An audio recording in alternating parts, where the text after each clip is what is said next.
مؤثر و ارزنده এই দৃশ্য দেখে হঠাৎ করে ভয়ে গা শিউরে উঠবে যে কারো। ইরানে এই বাহিনীকে বলা হয়ে থাকে সবচেয়ে দুর্ধর্ষ এবং রক্তপিপাসু। এটি কমান্ডো বাহিনী নোপো।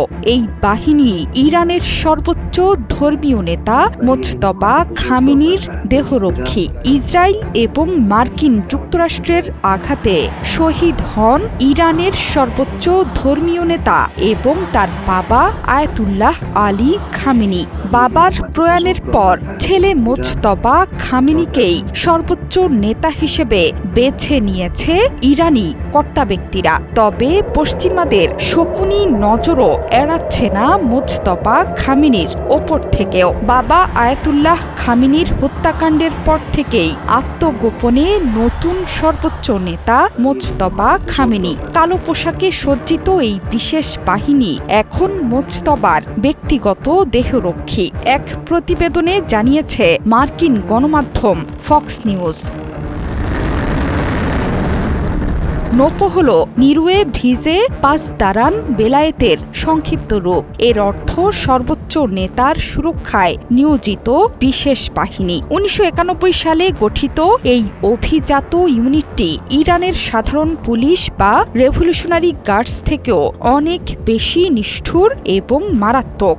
এরাই ইরানের বেস্ট স্পেশাল ফোর্স, কিন্তু বাস্তবে বিরোধীদের দমনে সিদ্ধহস্ত এই কমান্ডো বাহিনী।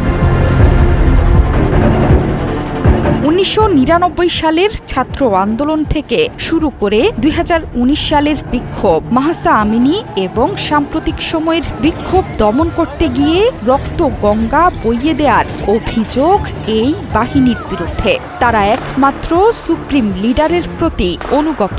অন্য কোনো নিরাপত্তা বাহিনীকে বিশ্বাস না করলেও এই কালো পোশাকিদের ওপর শহীদ আয়াতুল্লাহ আলী খামেনির ছিল অগাধ আস্থা। গত 28 ফেব্রুয়ারি যুক্তরাষ্ট্রের অপারেশন এপিক ফিউরিতে যখন সর্বোচ্চ নেতা প্রয়াত হন, তখন মোজতবাও আহত হয়েছেন বলে গুঞ্জন ওঠে। নিউ ইয়র্ক টাইমস বলছে তার পায়ে আঘাত লেগেছে। এখন তিনি একটি উচ্চ নিরাপত্তা বলয়ে ঢাকা গোপন স্থানে অবস্থান করছেন। যদিও এই দাবি উড়িয়ে ইরানের প্রেসিডেন্টের ছেলে ইউসুফ পেজেশকিয়ান বলেছেন মোজতবা খামেনি পুরোপুরি সুস্থ এবং নিরাপদে আছেন।